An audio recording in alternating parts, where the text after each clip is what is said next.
ओम नमो भगवते वासुदेवाय।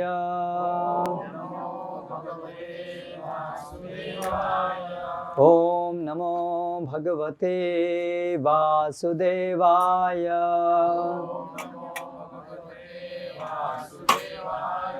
ओम नमो भगवते वासुदेवाय।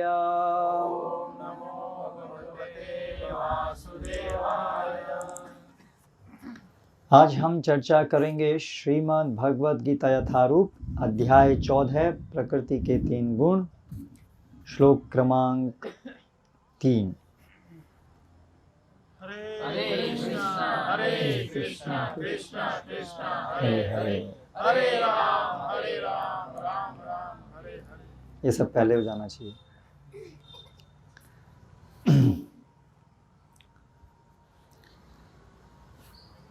मम योनिर्महद्ब्रह्मा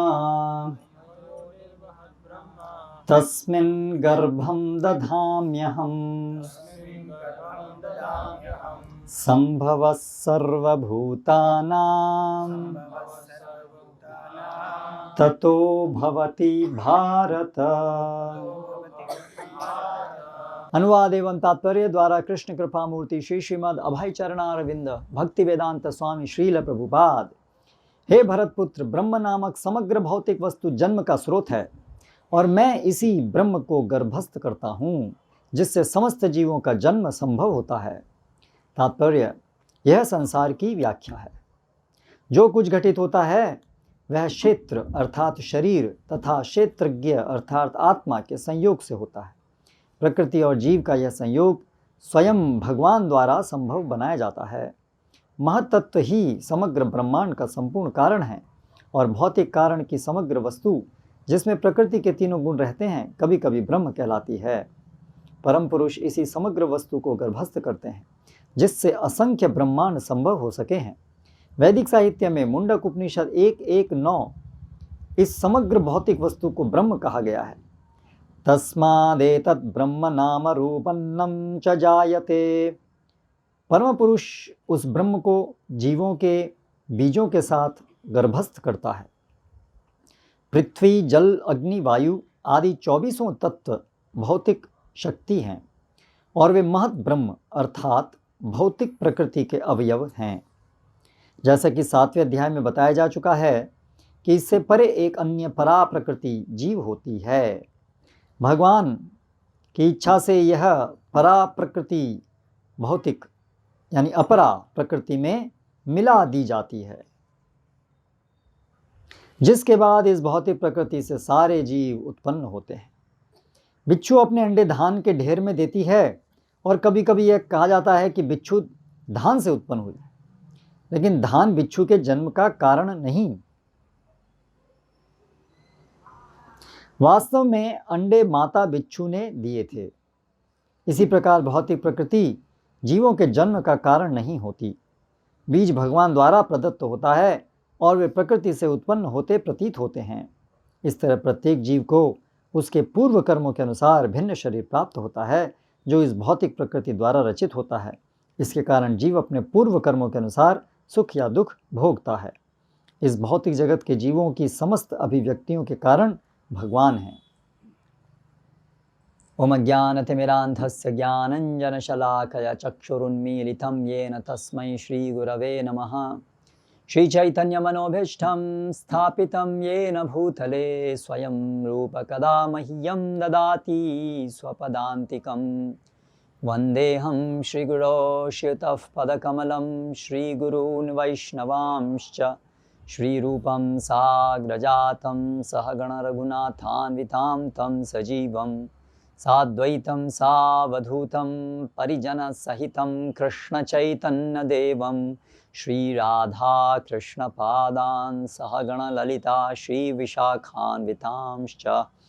जय श्रीकृष्णचैतन्य प्रभु नित्यानन्द श्री अद्वैत गदाधर श्रीवासादि गौरभक्तवृन्द। हरे कृष्णा कृष्णा कृष्णा हरे हरे, हरे राम राम राम हरे हरे।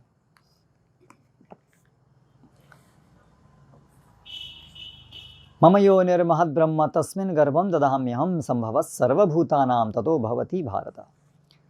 तो आज कल और परसों जो 3 कक्षाएं हैं शाम को, उसमें हम ये अध्याय का कुछ अध्ययन करेंगे, कुछ इसके ऊपर चर्चा करेंगे। ये आवाज़ बार बार कम हो रही, जा रही हो रही, कुछ माइक की वजह से है या उस स्पीकर में बैटरी नहीं है माइक, तो मैं इसको हाथ में ले लूँ। हरे कृष्णा। ओके, इंडियन सिस्टम्स, लेकिन वो तो इंडिया में आते ही उसका एडजस्टमेंट करना पड़ता है। यहाँ प्रकृति गुण अलग प्रकार से काम करते हैं।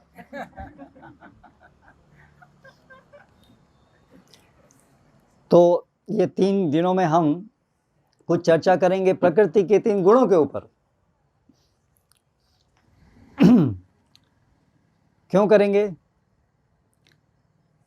जैसा कि श्रील प्रभुपाद इस तात्पर्य में शुरुआत करते हैं, यह संसार की व्याख्या है और हम इस संसार में हैं। तो संसार में जब हम हैं तो हमें संसार के विषय में यथारूप ज्ञान आवश्यक है। अगर हमें संसार के विषय में यथारूप ज्ञान नहीं होगा तो अयथावत ज्ञान होगा, गलत ज्ञान होगा। और अगर जिस जगह पे हम हैं उसी को गलत समझेंगे तो फिर जो भी हम कार्य करेंगे वो भी गलत करेंगे, जो परिणाम होगा वो भी गलत होगा, और इससे हमारा पूरा अशुभ होगा जो हम देख रहे हैं होते हुए। इसलिए इसी अध्याय के आरंभ में भगवान बताते हैं, इससे जस्ट पहले का श्लोक, इदम ज्ञानम उपाश्रित्य मम साधर्म्यम आगताः सर्गे पिनोपजायन्ते प्रलये न व्यथयन्ति च। इस ज्ञान में स्थित होकर मनुष्य मेरी जैसी दिव्य प्रकृति को प्राप्त कर सकता है। इस प्रकार स्थित हो जाने पर वह न तो सृष्टि के समय उत्पन्न होता है और न प्रलय के समय विचलित होता है। प्रलय के समय सब विचलित होते हैं।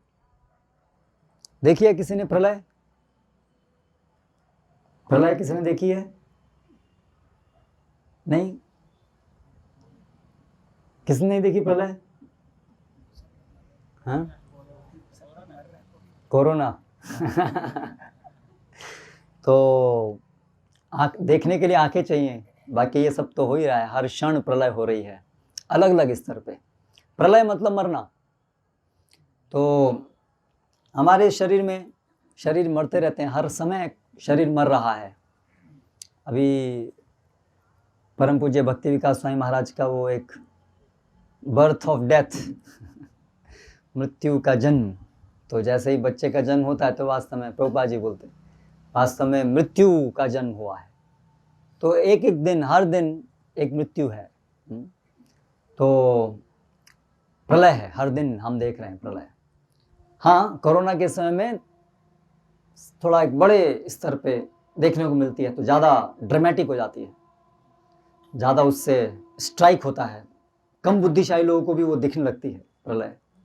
लेकिन जो ज्ञान चक्षु से देखता है वो तो हमेशा इस बात से सचेत रहता है कि किस प्रकार अहनि अहनि भूतानि गच्छन्ति यम आलय, हर रोज हम सब यम के आलय में जा रहे हैं।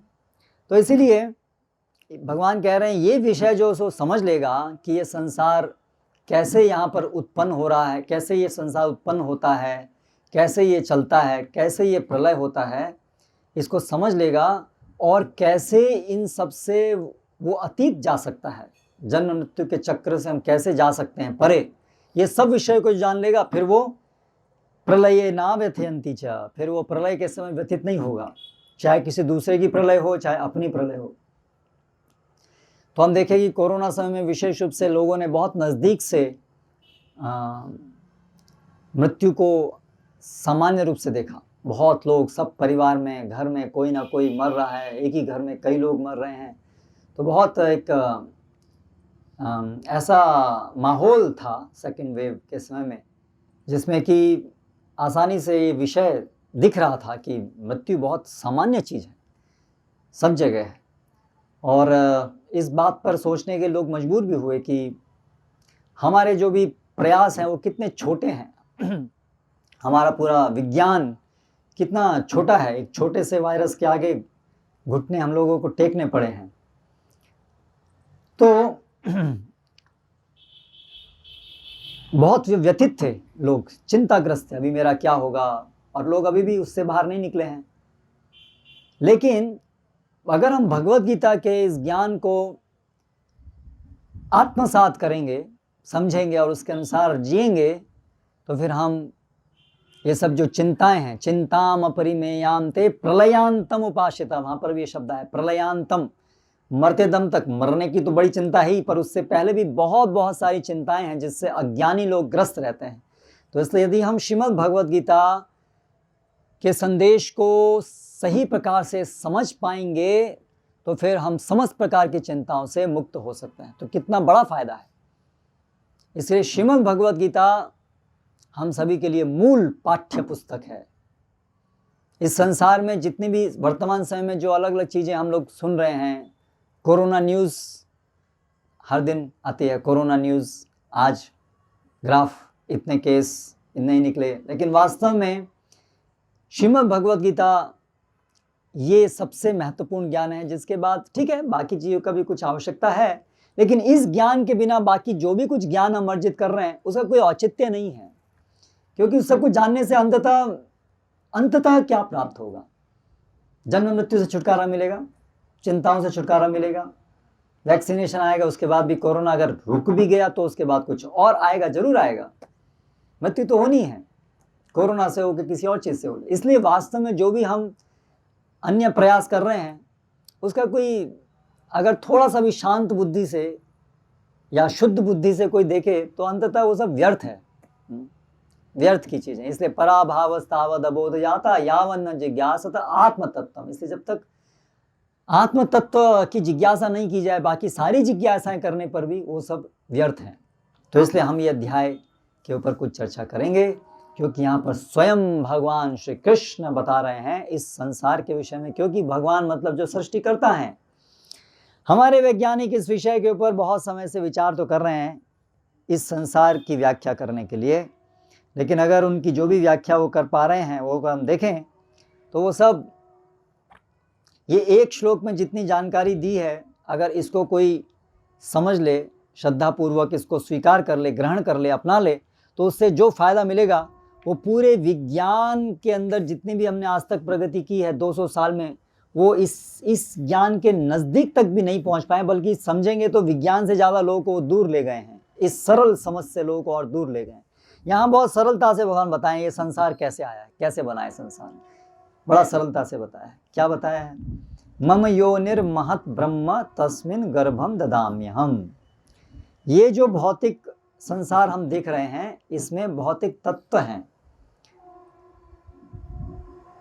वर्तमान समय में जिस रूप में हम ये भौतिक जगत देखते हैं उसमें इसको बोलते हैं प्रकट रूप है। ये प्रकट मतलब जो हमारी इंद्रियों से दिखता है उसको प्रकट कहते हैं।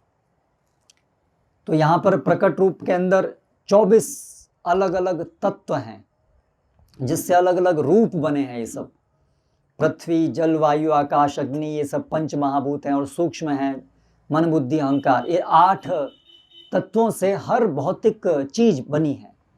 जैसे हमारा शरीर भौतिक है वो भी इन 8 तत्वों से बना है। लेकिन जो जीवन के लक्षण हैं वो कहां से आए? इस संसार में हम देखते हैं कुछ चीजों में जीवन के लक्षण हैं, जीवन है जो लक्षणों से हमें पता चलता है। कोई बताएंगे क्या क्या लक्षण है जीवन के? निर्जीव और सजीव में भेद कैसे करते हैं हम? शव में और जीवित व्यक्ति में हम क्या अंतर देखते हैं जिससे हम निर्धारित करते हैं कि अभी ये शव है, अभी ये व्यक्ति जीवित नहीं रह गया?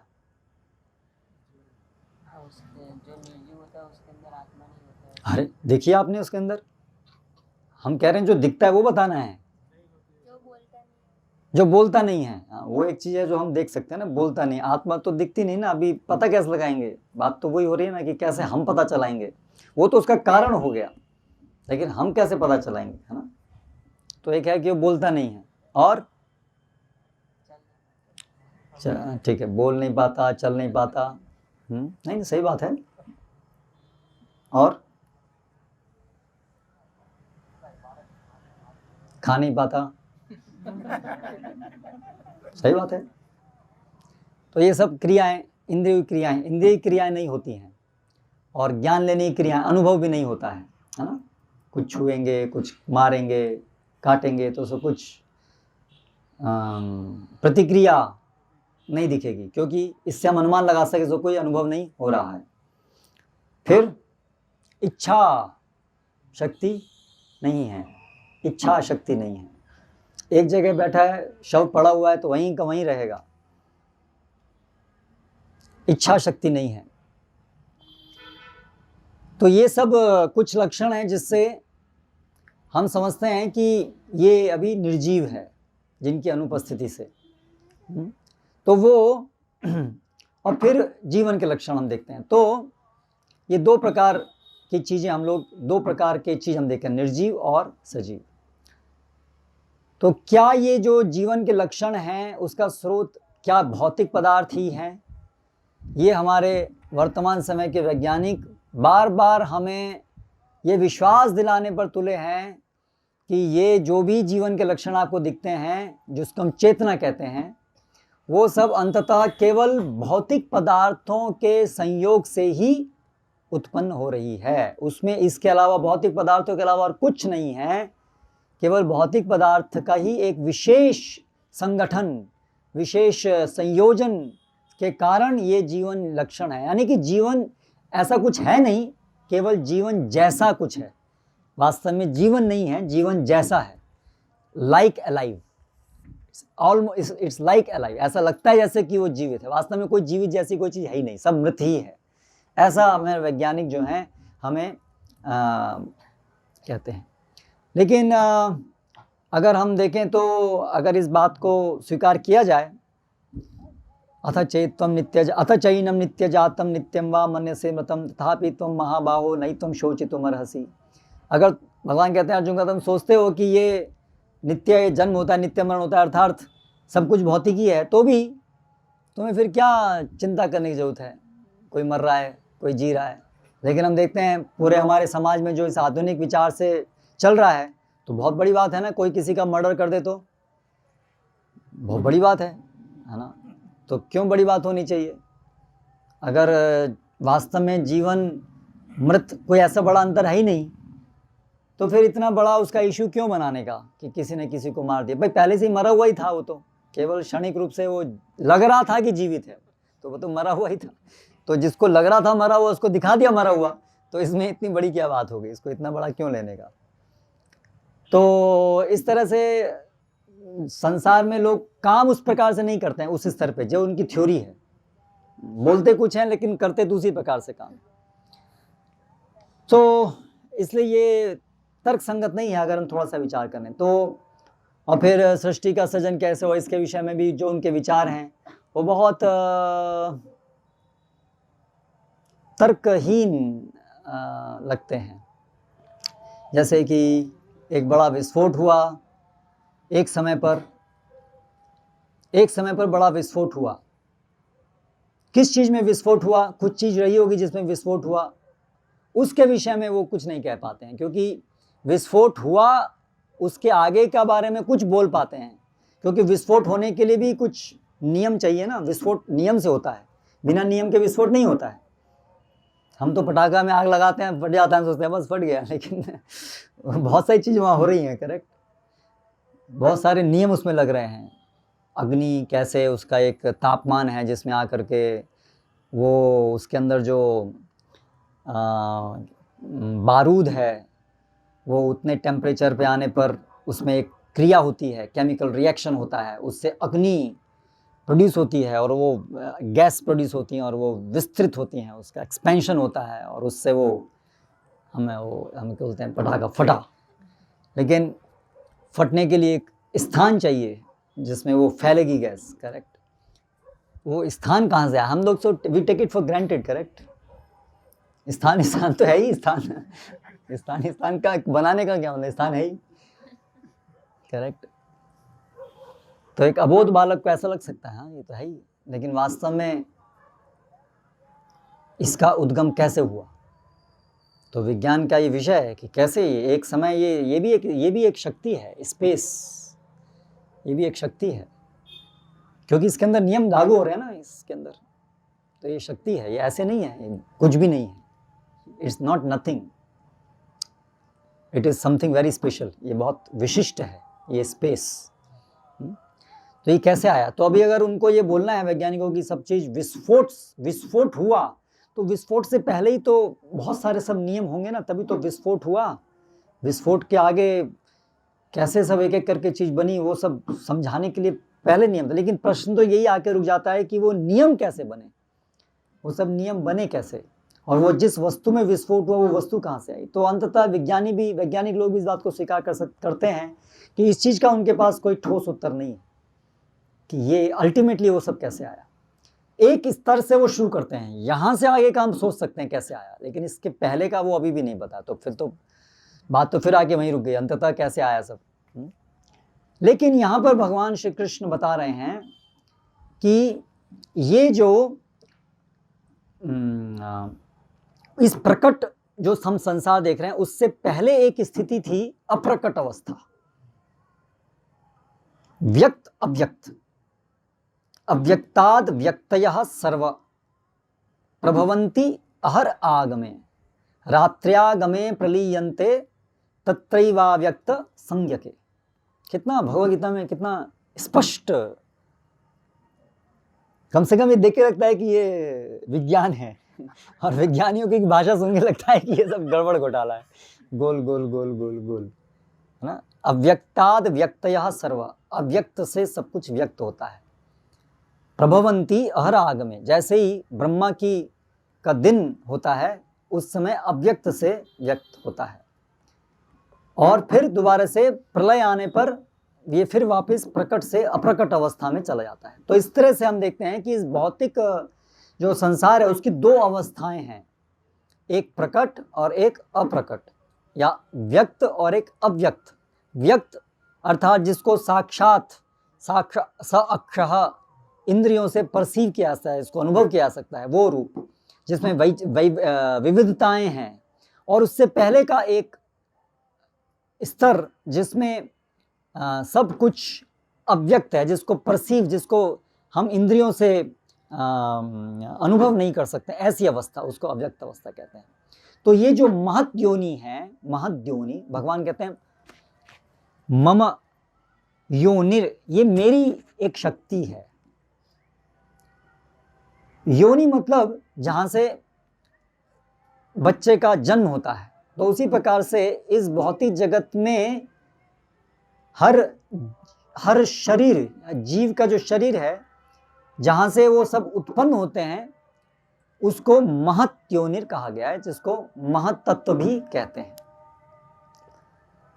तो भगवान कह रहे हैं उसमें मैं जीव जो आत्मा है, मैं उसमें गर्भस्थ करता हूं। जैसे एक पिता के शुक्राणु के माध्यम से आत्मा माता के गर्भ में जो अंड होता है उसमें प्रविष्ट करता है, और उसके उपरांत फिर शिशु का शरीर बनना शुरू होता है। उसी प्रकार से भगवान जिनके शरीर के अंदर आत्माएं निवास करती हैं, जब पहली प्रलय हुई थी, इससे पूर्व की प्रलय, उस समय के बाद सारे जो भौतिक तत्व हैं वो तो प्रकट से अप्रकट रूप में चले गए, और जो सारे आत्माएं थीं वो वापस भगवान के शरीर में चले जाते हैं। और जब दोबारा से भगवान सृजन करते हैं तो क्या करते हैं, वो जो उनकी भौतिक प्रकृति है जो भी अप्रकट अवस्था में है, उसमें भगवान अपने दृष्टिपात के द्वारा जो उनके शरीर में सारे आत्माएं समा गई थीं उनको डालते हैं, गर्भस्थ करते हैं। वो एक तरीके से गर्भ है, वो जो प्रकृति है अप्रकट रूप में वो गर्भ की तरह से है, और उसमें भगवान सभी आत्माओं को एक साथ, सम टोटल उनका सब एक साथ, उन सभी आत्माओं को गर्भस्थ करते हैं। तो ये चीज यहां बताई है, मम योनिर महद ब्रह्म तस्मिन गर्भम ददाम्यहम संभवः सर्वभूतानाम, उससे संभव होती हैं ये सब जीव राशि, जीव राशि मतलब आत्मा और शरीर मिला करके उसको जीव राशि कह रहे हैं। जीवात्मा और जीव मतलब जीवात्मा और उसका शरीर। तो इस प्रकार से वो संभव होता है ना। तो सबसे पहले जो जीव जो हैं जिनका जिनकी उत्पत्ति होती है इस भौतिक ब्रह्मांड में, वो कौन है?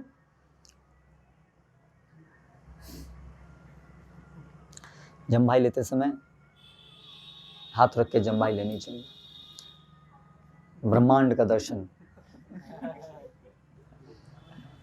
नहीं कराना चाहिए। ठीक है। तो कौन है सबसे पहले जीव इस भौतिक जगत में? ब्रह्मा जी। सबसे पहले उनको शरीर प्राप्त होता है। जो आत्मा है, ब्रह्मा जी जो आत्मा है, उनको सबसे पहले शरीर प्राप्त होता है।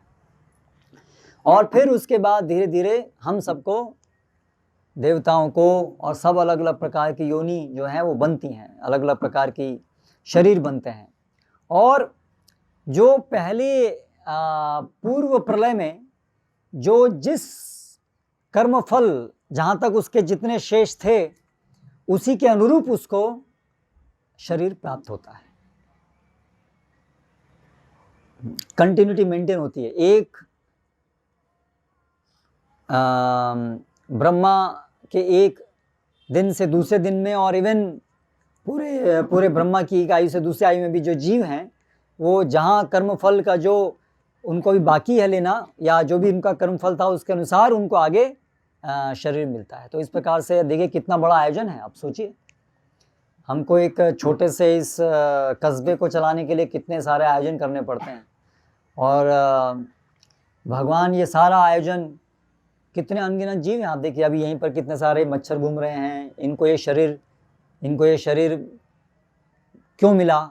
इसका आयोजन किया गया है कि इनके कैसे कर्म फल रहे होंगे, उनको इस प्रकार का शरीर मिला है। हम लोग यहाँ बैठे हैं, हमको इस प्रकार का शरीर, हम भी सब बैठे हैं, हमको एक शरीर नहीं है, हमारा सबका भी अलग अलग प्रकार का शरीर है, क्योंकि हमारे अलग अलग प्रकार के कर्म फल हैं। आप सोच सकते हैं कितना बड़ा मैनेजमेंट है, कितना बड़ा आयोजन है इसके पीछे। और इसको करने में भगवान ऐसा नहीं कि ऐसे सिर खुजाते हैं, अरे बहुत प्रॉब्लम है। भगवान तो खुद पर्सनली व्यक्तिगत रूप में इसमें भाग ही नहीं लेते हैं। एकम पदम न गच्छन्ति, भगवान एक पद भी गोलोक से बाहर नहीं जाते हैं छोड़ करके। वो बांसुरी बजाते हैं, रास लीला करते हैं, अपने परम शुद्ध भक्तों के साथ केवल दिव्य लीलाओं में आनंद लेते हैं। और ये जो जेल है, ये जो जेल का काम है वो स्वयं नहीं करते हैं, वो अपने विस्तार के विस्तार पुरुष अवतार के द्वारा, और पुरुष अवतार भी दूर से केवल इशारे से, वो जो उनकी शक्ति है माया शक्ति, केवल इक्षतः, केवल उस पर केवल एक इशारे से वो सब कार्य हो जाता है। रिमोट कंट्रोल की पराकाष्ठा, मयध्यक्षेण प्रकृति सूयते स, अध्यक्षता है भगवान की।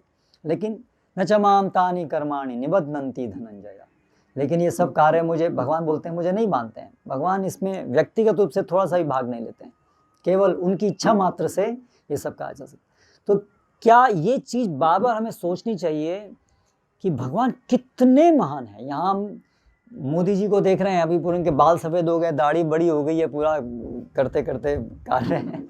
अभी ज़्यादा और समय उन्होंने बोल ही दिया, अभी अगले इलेक्शन में नहीं आएंगे, वो कब तक करेंगे, करेक्ट। इतनी सारी चिंताएं हैं, लेकिन भगवान की कभी दाढ़ी सफ़ेद नहीं हुई, बाल सफ़ेद नहीं हुए भगवान के, करेक्ट। कितने सारे बार सजन हो गया, कितनी बारी सार प्रलय हो गई, है ना। तो कितने महान हैं भगवान। ये बात बार बार, ये सब की पुस्तकें जो हैं ये इसलिए बार बार चर्चा करने के लिए, क्योंकि जब तक हम ये चीज़ अंतःकरण में समझ नहीं पाएंगे कि भगवान कितने महान हैं, तो हम सोचते हैं हाँ फोटो लगा है बस, हाँ ठीक है फोटो लगा है। और ये फोटो जो लगा है, ये सोचिए कौन है ये, है ना, कौन है ये। तो जिनकी हम भक्ति कर रहे हैं, जिनकी हम सेवा करने का प्रयास कर रहे हैं, जिनके बारे में हम सुन रहे हैं, ये कितने महान हैं, हमें कितना बड़ा अवसर दे रहे हैं कि वो हमें अपनी सेवा करने का मौका दे रहे हैं। इस बात पे विचार कीजिए। मोदी की सेवा करने का, बात करने तक का भी मौका हमें नहीं मिलेगा, लेकिन भगवान इतने महान हैं, उनके सामने इस संसार, मोदी छोड़िए, शिव ब्रह्मा आदि देव भी कुछ नहीं है। वो भी बड़े प्रसन्न रहते हैं उनकी सेवा करके, ढूंढते रहते हैं कि उनकी सेवा का मौका कैसे मिलेगा। लक्ष्मी जी जो उनके वक्षस्थल पे रहती हैं, वो लक्ष्मी जी भी प्रार्थना करती हैं, भगवान मुझे अभी चरणों में स्थान दीजिए, यहाँ नहीं, मुझे चरण की सेवा करनी है। भगवान की सेवा इतनी महान है क्योंकि भगवान इतने महानतम है ना। तो भगवत गीता में ये सब सुन करके हमें ये अनुभव होना चाहिए कि भगवान इतने महान हैं। तो जब भगवान इतने महान हैं और हम इतने छोटे हैं, हम इतने नगण्य हैं, तो स्वाभाविक रूप से हमें क्या करना चाहिए, हमारा भगवान के साथ क्या संबंध होना चाहिए। जहाँ कहीं भी कोई बहुत महान व्यक्ति है और उसके सामने कोई बहुत छोटा व्यक्ति है, तो उन दोनों के बीच में क्या संबंध होता है? स्वामी और दास का संबंध होता है। स्वाभाविक, स्वाभाविक, उसमें सोचने की जरूरत नहीं है, स्वाभाविक, स्वाभाविक। तो इसलिए ये बात हमें क्या सिखाती है कि हम स्वभाव से भगवान के दास हैं। इसके अलावा और कुछ भी सोचेंगे और कुछ भी करेंगे वो सब बकवास। इसलिए भागवतम में क्या कहा गया है, मुख बाहुरपादेभ्यः, जितने भी वर्ण आश्रम, जितने भी मनुष्य हैं, वो सब भगवान के शरीर के अंग मात्र हैं। जैसे शरीर में हाथ पैर ये सब अलग अलग अंग होते हैं, ऐसे ही हैं बस। तो हर एक शरीर के अंग का स्वाभाविक कार्य क्या होता है शरीर के प्रति? सेवा करना, और कुछ हो ही नहीं सकता है।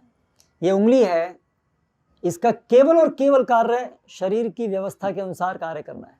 जिस दिन ये वो कार्य करना छोड़ देगी, उस दिन हम हॉस्पिटल जाएंगे, बोलेंगे इसको काट के फेंक दो, और डॉक्टर इसको काट के फेंक देगा, क्योंकि ये कुछ काम का नहीं, केवल काम का नहीं है बल्कि परेशानी करेगा, है ना। तो उसी प्रकार से हम हर व्यक्ति केवल और केवल भगवान की सेवा करने के लिए हैं। अगर सेवा नहीं करेंगे तो हम ऐसे ही हैं जैसे कि ये बेकार की उंगली, उसको फिर काट दिया जाता है। तो ऐसे हम लोग अभी क्या हैं, सब कटे हुए हैं, क्योंकि हम भगवान की सेवा में रत नहीं हैं। इसीलिए हमें पोषण नहीं मिल रहा है शरीर का। यदि कोई अंग सेवा नहीं करता है तो उसको मतलब पोषण नहीं मिलता है। उसको मेडिकल साइंस में उसको गैंग्रीन बोलते हैं। उसकी ब्लड सप्लाई बंद हो जाती है, सड़ जाता है, और फिर उसको काट देना पड़ता है, नहीं तो और बाकी को भी सड़ाएगा वो।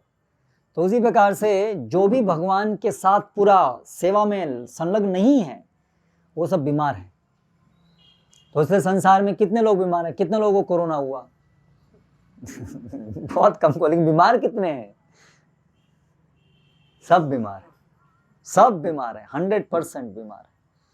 जो कोई भगवान की शरणागत नहीं लिया, वो सब बड़े बीमार हैं, बहुत बड़ी बीमारी। तो उसका इलाज कौन कर रहा है, कौन करा रहा है उसका इलाज? आप सोचिए, उस बड़ी बीमारी का इलाज कोई नहीं कर रहा है। और फिर हम सोच रहे हैं हम परेशान क्यों हैं? क्योंकि आप बीमार हैं इसलिए आप परेशान हैं। लेकिन हमको पता ही नहीं है कि हम लोगों की बीमारी क्या है ना। कोरोना का इलाज ढूंढने में हम लोग व्यस्त हैं, लेकिन कोरोना तो केवल एक बड़ा, साइंस में, मेडिकल साइंस में बोलते हैं सिंड्रोम, एक बहुत सारी अलग अलग समस्याओं का एक ग्रुप, एक योग बनता है, उसको सिंड्रोम बोलते हैं। फिर उसके बहुत सारे उसके छोटी छोटी बीमारियां उससे निकलती रहती हैं। जैसे HIV एक सिंड्रोम है, तो उसमें किडनी भी खराब होगी, आंखें भी खराब होंगी, लंग्स भी खराब होंगी, वो सब उसके फिर अलग अलग प्रकटीकरण हैं। तो उसी प्रकार से हमारी जो मूल बीमारी है वो कौन सी है? कृष्णा भूलिया जीव भोग वांछा करे, पाशेते माया तारे झपटिया धरे। ये मूल बीमारी है हम सबकी। इस मूल बीमारी के कारण फिर ये छोटे छोटे लक्षण, कोरोना, कभी भूकंप 2001 में आया था ना भूकंप, ये सब उसके समय समय पे प्रकट। जैसे किसी को मलेरिया है तो फिर एक दिन छोड़ के एक दिन में एकदम से तेजी से बुखार आएगा, शिवरिंग होगी, फिर ठीक हो जाएगा, फिर मिल लगेगा अभी ठीक हो गया, लेकिन ठीक नहीं हुए, केवल उसका भी प्रकटीकरण अलग प्रकार से हो रहा है। तो उसी प्रकार से ये कोरोना जो है, ये केवल जो मूलभूत बीमारी है उसका एक क्षणिक प्रकटीकरण है। वो केवल हमें ये दिखाने के लिए है कि अंदर कुछ बड़ी बीमारी है ना। तो ये जो श्रीमद् भगवत गीता है, इसको प्रतिदिन हमें नियमित रूप से सुनने की आवश्यकता है कि हम भूल नहीं जाएं कि हम बीमार हैं। हमें इलाज की जरूरत है, सतत रूप से इलाज की जरूरत है। देखिए, अगर आप बीमार हैं और आप नियमित रूप से दवाई नहीं लेंगे तो फिर बीमारी ठीक होगी? नहीं होगी। तो उसी प्रकार से ये जो कृष्ण को भूलने की बड़ी जबरदस्त बीमारी हम सबको लगी हुई है, उसका इलाज करने के लिए नियमित इलाज करना होगा, नियमित इलाज करना होगा। और वो नियमित इलाज है नियमित रूप से भक्तों के संग में श्रवण और कीर्तन, भगवान के विषय में श्रवण कीर्तन, ये सबसे महत्वपूर्ण है, इलाज का ये केंद्र है ना। तो इसलिए अगर आप गंभीरता से अपने जीवन को लेना चाहते हैं तो ये नियमित रूप से श्रीमद् भगवद गीता का श्रवण होना चाहिए, भगवान के नाम का श्रवण कीर्तन होना चाहिए। इसलिए श्रील प्रभुपाद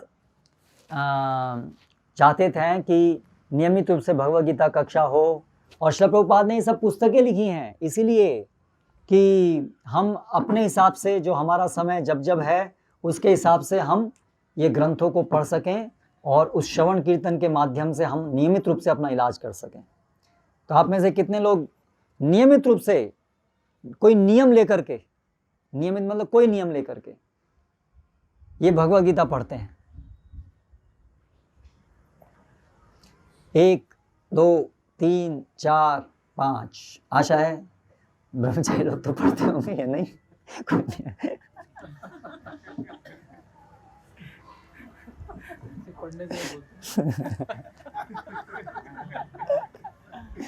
ब्रह्मचरिती इति ब्रह्मचारी तो ऑलरेडी वो ब्रह्मचरण कर रहे हैं इसलिए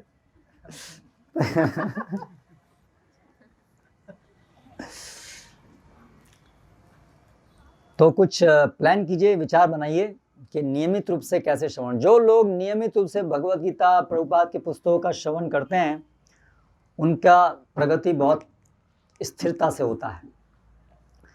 अभी मैं कहाँ गया था? भुज में था, नहीं कहाँ था, कुछ भक्त थे, उन्होंने मुझे बताया कि नहीं, कोई गृहस्थ भक्त थे, उन्होंने बताया कि कोई भक्त आए वहाँ पर और उन्होंने ये नियमित प्रोग्राम बनाया कि हम मिल करके या जैसे भी हम पुस्तक पढ़ेंगे नियमित, तो उन्होंने उसको फॉलोअप किया।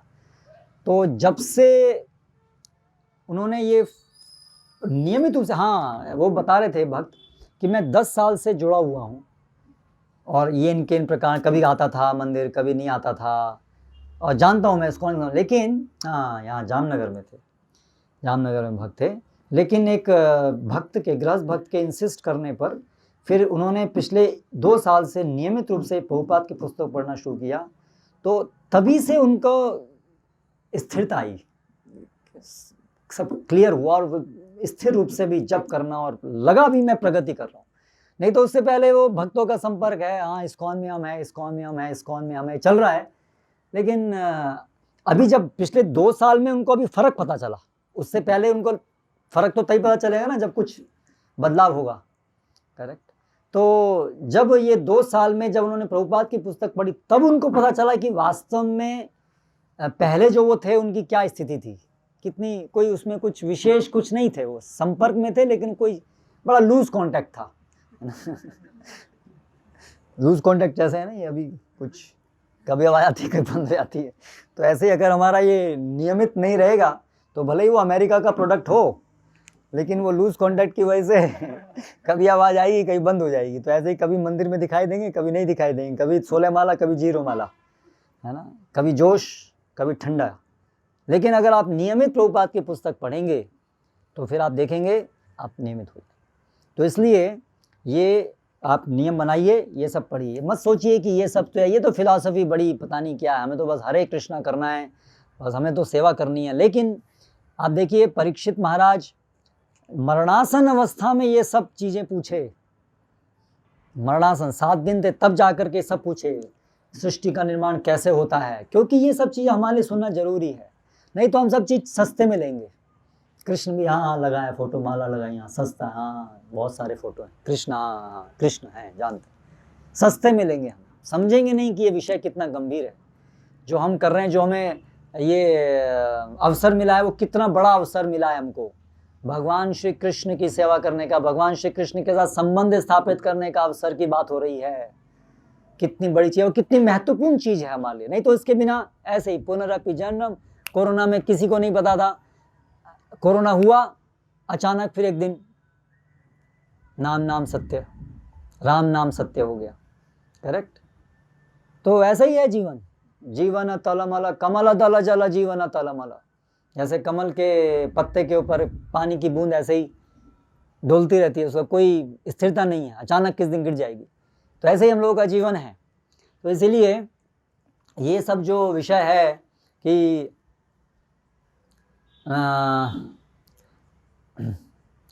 कैसे ये सृष्टि होती है, कैसे प्रलय होता है, कैसे भगवान सृजन करते हैं, ये सब विषय हमें सुनना चाहिए। तो यहाँ पर हम क्या सुन रहे हैं अभी कि सृष्टि कैसे हुई।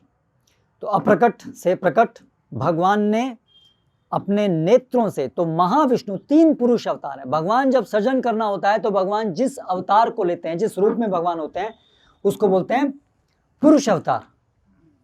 ठीक है, पुरुष अवतार, आपने नाम तो सुना होगा, पुरुष अवतार। कितने पुरुष अवतार होते हैं, कितने प्रकार के पुरुष अवतार होते हैं, कौन बताएंगे? अभी पोल खुल रही है, कितना भगवद्गीता पढ़ रहे हैं, कितने पुरुष अवतार होते हैं? Very good. कौन कौन से? गर्भोदकशायी विष्णु, शिरोदकशायी विष्णु, कारण। वेरी गुड, देखो पढ़ रहे हैं, उन्होंने हाथ भी उठाया था, पढ़ रहे हैं, बहुत अच्छी बात है, पढ़ रहे हैं। तो 3 पुरुष अवतार होते हैं। उन्हीं के द्वारा भगवान सृष्टि का कार्य कराते हैं।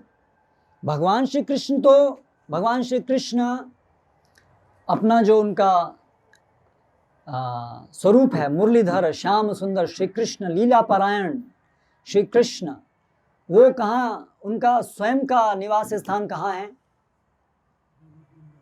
आप बताइए, बताएंगे, बताना चाहेंगे आप ही? हाँ, गोलोक वृंदावन। इस भौतिक ब्रह्मांड में कहां पर है गोलोक वृंदावन? यूपी के अंदर। वो भी सत्य वचन है, क्योंकि जो यूपी के अंदर जो वृंदावन है वो वही जो परव्योम में जो वृंदावन है उसी का ही वही है, उसी का ही एक विस्तार है।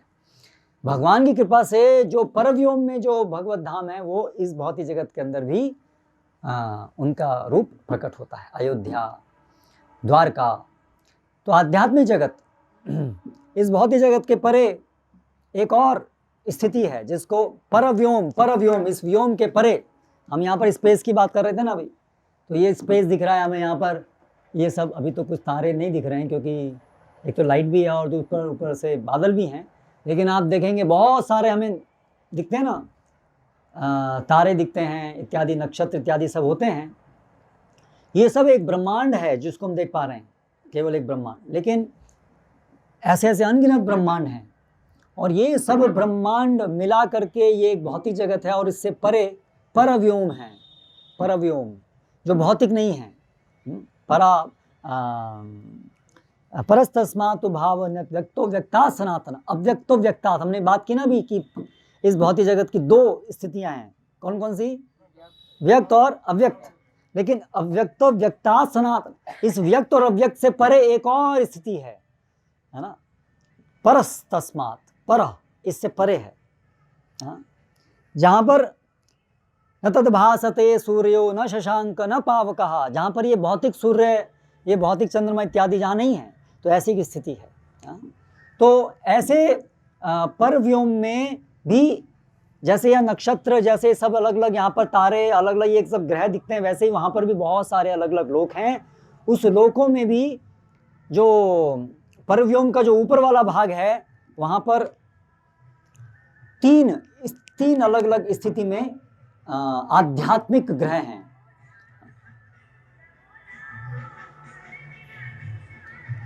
मथुरा, द्वारका और गोलोक वृंदावन, है ना, 3 हैं वहां पर। और फिर परव्योम में बीच में स्थित है वैकुंठ लोक, नारायण धाम, नारायण का लोक, जहां चतुर्भुज रूप में भगवान लक्ष्मी नारायण वहां पर वास करते हैं। तो ऐसे ये भगवान का वो परव्योम है। तो ये जो भौतिक जगत के अंदर जब भगवान को ये भौतिक जगत का सृजन करना होता है, oh Krishna is getting louder and louder.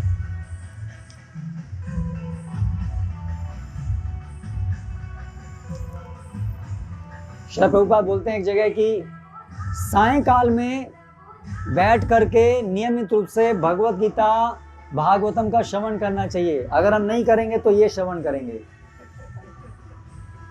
आजकल यही हो रहा है ना, और इसको श्रवण करने से क्या हो रहा है, नरक में हम जा रहे हैं, 100 किलोमीटर की स्पीड से इससे जाएंगे, इसको सुन सके, और 200 किलोमीटर की स्पीड पे जाएंगे।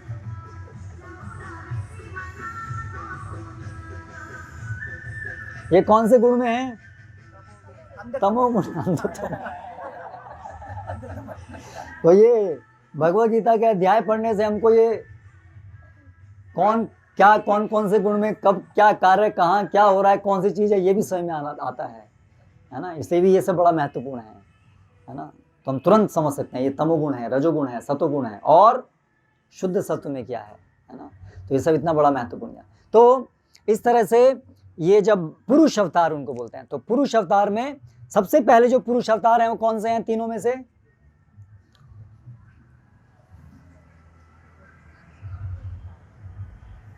आप बताना चाहेंगे? कारण द कषाय विष्णु। कारण, क्योंकि वो सभी के इस भौतिक जगत के परम कारण हैं। कारण द कषाय विष्णु। तो कारण द कषाय विष्णु सबसे पहले पुरुष अवतार हैं। और वो क्या करते हैं, वो ये जो माया शक्ति है, ये सारा जगत जो हम देख रहे हैं, जो इसका अप्रकट रूप है, मूल रूप, प्रकृति उसको बोलते हैं, वो उनकी शक्ति है। वो उनकी शक्ति है। वो अपनी शक्ति को क्रियान्वित करते हैं, क्योंकि वो शक्ति है, वो भौतिक है। माया शक्ति, प्रकृति जो है भौतिक है। इसलिए जब तक उसको क्रियान्वित नहीं किया जाएगा तब तक उसके अंदर कोई भी हलचल नहीं होगी। जैसे कि कार पड़ी हुई है, एक उदाहरण लें, जब तक कोई ना कोई ड्राइवर या कोई ना कोई, चाहे उस कार के अंदर बैठा हो चाहे कार के बाहर हो, लेकिन जब तक कोई ड्राइवर उसको क्रियान्वित नहीं करेगा, है ना, सेल्फ नहीं लगाएगा, तब तक वो कार के अंदर जो भी उसके सिस्टम है वो क्रियाशील नहीं होंगे। उसके अंदर शक्ति है आवाज निकालने की, हॉर्न, लेकिन वो जब तक कोई उसको ऑपरेट नहीं करेगा तब तक वो क्रियाशील नहीं होगा। उसके अंदर शक्ति है कि वो बहुत तेज गति से उसके टायर घूम सकते हैं, लेकिन जब तक कोई ड्राइवर उसको क्रियान्वित नहीं करेगा तब तक वो टायर घूमेंगे नहीं। तो उसी प्रकार से इस भौतिक प्रकृति के जो तत्व हैं उनके अंदर अपने अपने गुण हैं। पृथ्वी के अंदर अपने गुण हैं, जल के अंदर अपने गुण हैं, लेकिन जब तक कोई उसको क्रियान्वित नहीं करेगा तब तक वो गुण प्रकट नहीं होंगे, अप्रकट से प्रकट नहीं होंगे, है ना। तो इस तरह से जो कारण द कषाय विष्णु हैं वो क्या करते हैं, वो इस प्रकृति को क्रियान्वित करते हैं। उस क्रियान्वित करने से ये जो सारा संसार है, ये एक के बाद एक इसका रूपांतरण होता है। तो दो चीज हैं इस सृष्टि की सृजन में, दो चीज हो रही हैं। एक है, इसके दो कारण हैं, एक है उपादान कारण और एक है निमित्त कारण। जैसे एक उदाहरण लेते हैं, मिट्टी का एक बर्तन है, मटका है, ठीक है। मिट्टी के बर्तन का कारण क्या है?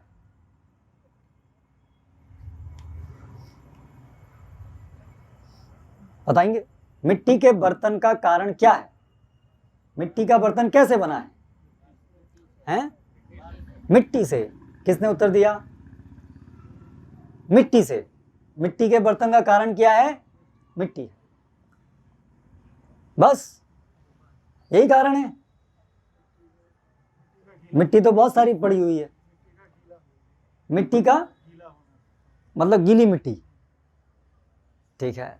तो गीली मिट्टी तो हम कर देंगे, तो उससे मटका, तो फिर और भी कुछ कारण है ना, बनाने वाला, कुम्हार, है ना। तो मिट्टी का बर्तन मिट्टी एक कारण है ना। फिर एक कुम्हार है। तो जो मिट्टी है उसे क्या कहेंगे? उपादान कारण। जो उसका जो मिट्टी का बर्तन जो जिस चीज से बना हुआ है उसका जो मूल रूप है वो है ये मिट्टी, वो स्रोत है। तो इसी प्रकार से सृष्टि जो बनी है, जो इसमें तत्व हैं, जिन चीज का ये रूपांतरण होकर के ये हम जो सब चीज देख रहे हैं उसको बोलते हैं उपादान कारण। फिर ये सब जो मिट्टी से जो रूप आया, मटका बना, हाँ, उसके लिए फिर और बहुत सारे निमित्त बने, उसको क्रियान्वित किया, है ना। तो उसमें हम देखते हैं कि जो वो चक्कर था जिसके ऊपर वो मिट्टी को रखा गया और वो रॉड थी जिससे उसको घुमाया गया, तो ये सब उसमें निमित्त बने। तो इस प्रकार से मिट्टी के वो बर्तन को बनाने में एक है उपादान कारण और एक ये सब कारण है जिससे वो बना। पर अंत में वो जो कुम्हार है वो मूल कारण है, क्योंकि वो कुम्हार की इच्छा थी तभी वो सब चीज़ें धीरे धीरे रूपांतरित होनी शुरू हुई, है ना, नहीं तो कुछ नहीं होता। तो उसी प्रकार से जो महाविष्णु हैं उनकी इच्छा वो है, वो मूल कारण है, इसलिए महाविष्णु जो है वो परम कारण है, ठीक है। बाकी ये प्रकृति जो है, ये जो भौतिक जगत, भौतिक कारणों में दो प्रकार के कारण हैं, एक निमित्त कारण है और एक उपादान कारण है। तो एक है तत्व और एक है शक्ति, इन तत्वों को रूपांतरित करने वाली शक्ति, है ना। तो इस प्रकार से ये जगत का सृजन होता है। भौतिक मॉडर्न साइंस में हम बात करते हैं मैटर एंड एनर्जी, करेक्ट। हम सोचते हैं यहाँ चैप्टर खत्म हो गया, बस संसार ये दो ही चीजें हैं, मैटर और एनर्जी। लेकिन एनर्जी भी अंततः क्योंकि भौतिक है इसलिए उसको भी एनर्जाइज करने के लिए कोई चेतना युक्त व्यक्ति चाहिए। अब वो हमें दिखता नहीं है, इसलिए अबोध व्यक्तियों को लगता है कि ये केवल मैटर और एनर्जी ही अपने आप कारण है समस्त प्रकृति का। जैसे कोई छोटा सा बच्चा है, अभी वो बर्तन देखेगा तो कुम्हार तो उसको दिखेगा नहीं वहाँ, क्योंकि कुम्हार ने तो कब बनाया था, कहाँ बनाया था, वो तो दूर से बनाया था। तो उसको समझ में नहीं आएगा कि कुम्हार भी इसका कारण है। वो सोचेगा नहीं बस मिट्टी ही इसका कारण है, या बहुत से बहुत कुछ चक्कर देखेगा इत्यादि, कुम्हार नहीं देख पाएगा। तो उसी प्रकार से जो आधुनिक वैज्ञानिक हैं वो इस जगत का जब अपनी तर्क बुद्धि से विश्लेषण करने का प्रयास करते हैं तो इस तरह से अंततः वो केवल मैटर और एनर्जी इसी का ही विश्लेषण कर पाते हैं। लेकिन क्योंकि ये अंततः सब जड़ है, मैटर भी जड़ है और मटेरियल एनर्जी भी जड़ है, गुरुत्वाकर्षण शक्ति है, इलेक्ट्रोमैग्नेटिक फोर्स हैं, ये सब फोर्स हैं, शक्तियाँ हैं, लेकिन ये सब जड़ है ना, ये भी है ना। तो ये सब जड़ होने के कारण इनके अंदर कोई इच्छा शक्ति नहीं हो सकती है, इनके अंदर इसलिए अपने आप स्वयं से क्रियान्वित होने की शक्ति नहीं हो सकती। इसलिए आवश्यक है कि इन दोनों के पीछे कोई क्रियान्वित करने वाला हो, कोई इच्छा शक्ति वाला हो जो चेतन युक्त होगा, क्योंकि इच्छा शक्ति केवल चेतन युक्त की हो सकती है। तो उसको कहते हैं, वो है कारणदाकाशाई विश्व, ठीक है। तो ये चीज़ हम आज यहाँ पर थोड़ा सा पढ़े। अभी आगे और इसके विषय में फिर ये अभी जगत का इस प्रकार से सृष्टि हुआ, अभी ये जगत कैसे चलता है, ये अलग अलग वैचित्र्य कैसे उत्पन्न होते हैं और कैसे हम अलग अलग गुण कैसे प्रकट होते हैं, ये हम कल चर्चा करेंगे। तो यहाँ पर समाप्त करते हैं। हरे कृष्णा। अभी इस विषय में यदि किसी का कोई प्रश्न है तो आप पूछ सकते हैं।